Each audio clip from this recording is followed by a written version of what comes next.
খালেদা জিয়া তার জীবদ্দশায় ক্ষমতায় থাকুক আর ক্ষমতায় না থাকুক, খালেদা জিয়া তার জীবদ্দশায় ইসলামকে কটাক্ষ করে সরাসরি ইসলামের সাথে অসঙ্গতিপূর্ণ এমন কোন কথা বলেছে এটা অন্তত আমার জানা নাই।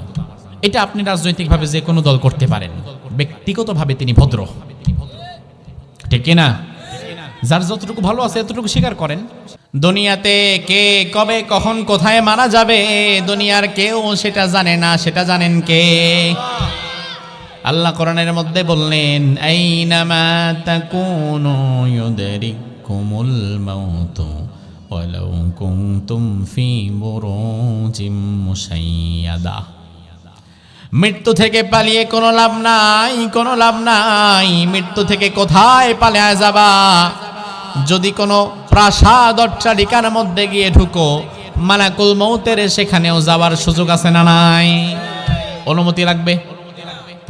অথচ আমার ভাই, ক্ষমতা বড় পিচ্ছিল জিনিস।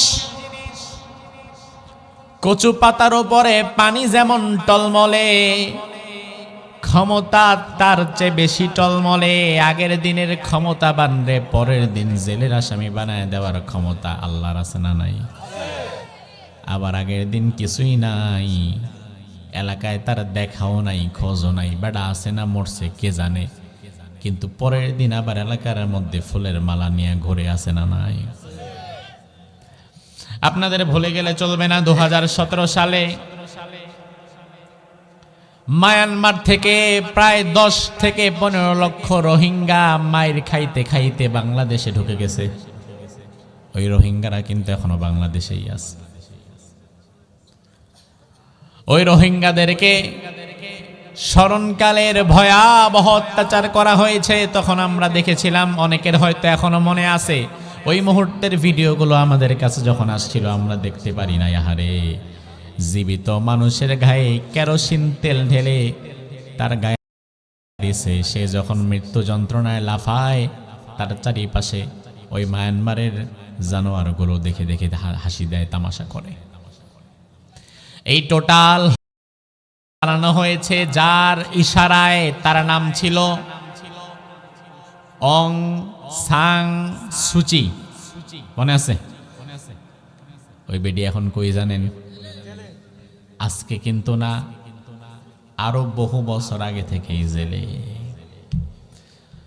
ক্ষমতা টিকিয়ে রাখার জন্য মুসলমান 10-15 লাখ মাইরা বাংলাদেশে ঢুকাই দিছে। যারে খুশি তারে ধরেছে, মেরেছে। সে ভেবেছিল আমার ক্ষমতা থেকে কেউ আমারে কোনোদিন নামাতে পারবে না। অং সাং সুচি যখন ক্ষমতা হারায়, ওই দিনের দৃশ্যটা এমন ছিল। ড্রেস পরেছে, যাবে পার্লামেন্টে, হঠাৎ করে ফোন বেজেছে, ম্যাডাম নিচে নাইমেন না। আর্মিরা পুরা বাড়ি ঘেরাও করে ফেলছে, আপনার ক্ষমতা শেষ। সে বলে আমার ক্ষমতা শেষ কেমনি? আমি না মাত্র সংসদে যাব? কয় অসম্ভব, ক্ষমতা শেষ। তার মানে ক্ষমতা কিন্তু কচু পাতার পানির চেয়েও টলমলে। কচু পাতার পানি পড়ার আগে বোঝা যায়, তবে ক্ষমতা যাওয়ার আগে বোঝাও যায় না। যেই ক্ষমতা দুদিনের ক্ষণস্থায়ী টলমলে, আজ আছে কাল নাই, ওই ক্ষমতা ওই রাজনীতির জন্য যে বান্দা তার ইমান বিক্রি করে দেয়, তার ইমান হারায় ফেলে। মূলত আল্লাহর দুনিয়াতে তার চাইতে বড় বোকা আর কেউ। সে আল্লাহ বলছেন, বান্দা তাবারাকাল্লাযী বিয়াদিহিল মুলক, সুমহান সেই সত্তা যার হাতে সকল ক্ষমতা। তাইলে আমার ভাইরা জবাব দেন, সকল ক্ষমতার মালিক কে? আল্লাহ।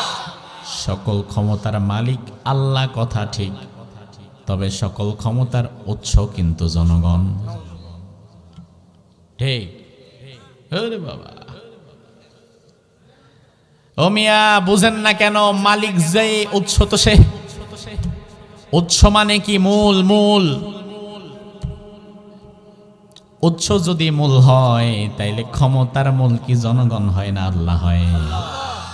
আমার আল্লাহ কোরআনের মধ্যে বললেন, কুলিল্লাহুম্মা মালিকাল মুলকি তুতিল মুলকা মান তাশা ওয়া তানজিউল মুলকা মিম্মান তাশা ওয়া তুইজ্জু মান তাশা ওয়া তুযিল্লু মান তাশা।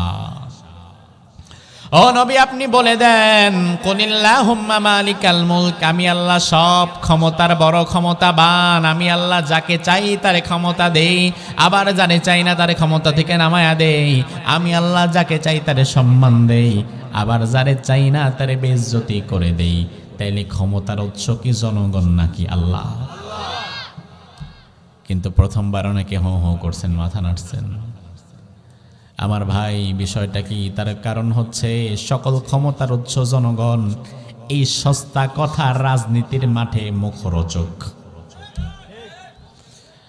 কিছুদিন পরে রাজনীতির বড় বড় সমাবেশ হবে, আপনি বলবেন হুজুর কি রাজনীতির ওয়াজ করতেছেন নাকি? আমি বলবো অসম্ভব, আমি তো নিজে রাজনীতির সাথে সম্পৃক্ত নই, আমি তো আপনার এলাকায় ভোটে দাঁড়াচ্ছি না। তবে হ্যাঁ, আমি কোরআনের তাফসীর থেকে আপনাকে ঈমান যেন না ভাঙ্গে এমন কিছু কথা বলে দিয়ে যাই। কারণ আপনার রাজনীতি, আপনার ক্ষমতা, আপনার টাকা পয়সা সব দুনিয়াতে থেকে যাবে, কবরের মধ্যে যাবে ঈমান। যেটা কবরের মধ্যে যাবে সেই ঈমানের যত্ন নেওয়া লাগবে। আমার দেশের মানুষ অনেকে রাজনীতি করতে গিয়া ঈমান হারায় ফেলে, নিজে জানেও না। কিছু কিছু কাজের দ্বারা ঈমান ভেঙে যায়, আবার কিছু কিছু কথার দ্বারা ঈমান ভেঙে যায়, আবার কিছু কিছু চিন্তার দ্বারাও ঈমান ভেঙে যায়। আমরা তো মনে করি ঈমান যেহেতু একবার জীবনে আনছি আবার ভাঙে কেমনে, অথচ ঈমান যে ক্ষণে ক্ষণে ভাঙে এটা মানুষ জানেও না। আল্লাহর হাবিব হাদিসের মধ্যে বললেন, জাদ্দিদু ঈমানাকুম, ও উম্মতেরা শেষ জামানায় তোমরা নিজেদের ঈমানকে নবায়ন করে নিবা, বারবার ঈমান আনবা। তার কারণ কি? তার কারণ হচ্ছে ইন্না বাইনা ইয়াদাইস সাআতি ফিতানান কাকিতাইল লাইলিল মুযলিম ইউসবিহুর রাজুলু ফিহা মুমিনান ওয়া ইউমসি কাফিরা ওয়া ইউমসি মুমিনান ওয়া ইউসবিহু কাফিরা। আল্লাহর হাবিব বললেন, এমন এক জামানা কিয়ামতের আগে আসবে, ওই জামানায় সকালবেলা ঈমানদার থাকবে, সন্ধ্যাবেলায় বেঈমান হয়ে যাবে, আবার সন্ধ্যাবেলায় ঈমানদার থাকবে, হয়তো সকালবেলা বেঈমান হয়ে যাবে। এমন জামানা কি 100 বছর পরে আসবে নাকি চলছে? মানুষ কোন কোন কাজে ঈমান ভাঙে তা জানবেও না, টেরও পাবে না। আমাদের বাংলাদেশে একটি সম্প্রদায় আছে, তাদের নাম হচ্ছে কাদিয়ানী সম্প্রদায়। নাম শুনছেন জীবনে? কাদিয়ানী, আহমদিয়া মুসলিম জামাত। আমার ভাই যারা জেনে থাকবেন তারা জবাব দেন, কাদিয়ানী যারা হয় তারা কি ঈমানদার না কাফের?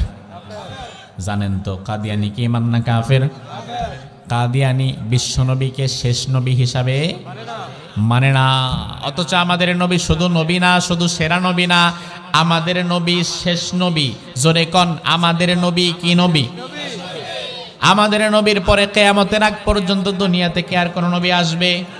কেউ যদি দাবি করেন নবীর পরে আরেকজন নবী এসেছে, তাইলে ওই লোকটা ঈমানদার না, সে কি কাফের।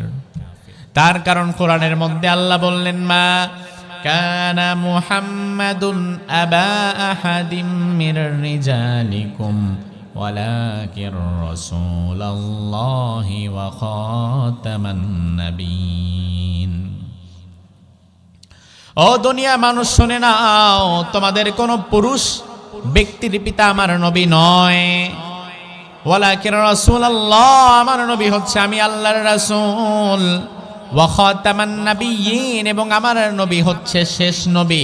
খাতাম মানে শেষ, আমরা বলি না খতম করে দেবো, খতম মানে শেষ। আল্লাহ বললেন আমার নবী খাতামান নাবিয়্যিন, শেষ নবী।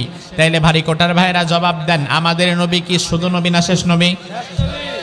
কাদিয়ানী যারা হয় তারা কিন্তু নবীরে নবী হিসাবেও মানে, আমাদের নবীকে তারা নবী হিসাবেও মানে, আমাদের মতো নামাজও তারা পড়ে। আমাদের কোরআন কাদিয়ানীদের কোরআন এক, আমাদের নামাজের সাথেও তাদের কোনো অমিল নাই। ঢাকার বকশীবাজারে তাদের মসজিদ আছে, আমি নিজে গিয়ে দেখেছি। আমাদের সাথে তাদের নামাজ এক, জামা কাপড় এক, লেবাস এক, টুপিদারি জুব্বা এক, সব আমল আমাদের সাথে মিলে। একটা জায়গায় ভেজাল করেছে, তারা শুধু বলেছে রাসূলের পরে আরো অনেক নবী হবে, আমাদের গোলাম আহমদ কাদিয়ানী হচ্ছে রাসূলের পরে আরেকজন ছোটখাটো নবী। তারা কিন্তু কোরআনে কারীমের 6666টা আয়াত অস্বীকার করে নাই, শুধুমাত্র একটা আয়াত তাও পুরা একটা আয়াত অস্বীকার করে নাই, ওই একটা আয়াতের একটা শব্দ যেখানে আল্লাহ বলেছেন শেষ নবী, তারা নবীও মানে শেষ, এই একটা শব্দ মানে না। এবার আপনি জবাব দেন, কোরআনে কারিমের একটা শব্দ যদি কেউ অস্বীকার করে সে কি ইমানদার না কাফের? কেউ যদি একটা আয়াত করে তাইলে সেও, তাইলে যে পুরা কোরআন করে তাইলে সেও। এখন কে ছোট কাফের আর কে বড় কাফের? আপনি মনে করবেন তাহলে যে একটা শব্দ অস্বীকার করছে এমন ছোট কাফের না। কুফুরি একটা করলেও যা, দুইটা করলেও তা, হাজারটা করলেও তা, কারণ কুফুরির পরিণতি কিন্তু জাহান্নাম। বেলুন ফুটা করার জন্য একজন সুই ঢুকাইছে একটা, আরেকজন ঢুকাইছে 10টা, রেজাল্ট কিন্তু একই। 10টা যে ঢুকাইছে তার বেলুনেও হাওয়া নাই, আবার একটা যে ঢুকাইছে তার বেলুনেও হাওয়া নাই। ঈমান ভাঙার জন্য কেউ কুফরি করছে 10টা, 50টা, 100টা, 1000টা, আবার কেউ কুফরি করছে একটা, রেজাল্ট কিন্তু এক, ঈমান নাই। কুফরি মানে কি? কুফর মানে অস্বীকার। যেমন কাদিয়ানি কোরআনের সব মানে, ইসলামের সব মানে, শুধুমাত্র শেষ নবী এই শেষ শব্দটা তারা মানে না। এই একটা শব্দ অস্বীকার করা দ্বারা ফতোয়াটা আপনারাই দেন, কাদিয়ানি কি ইমানদার না কাফের? দুনিয়ার কোন মাসলাকের মাযহাবের কোন আলেম ওলামা কারো দ্বিমত নাই। যে মাসলাকের যে মাযহাবের যে ধরনের আলিমই হয় না কেন, এক বাক্যে বলে দেয় কাদিয়ানি কাফের, কারণ কোরআনে কারিমের একটা শব্দ সে অস্বীকার করেছে।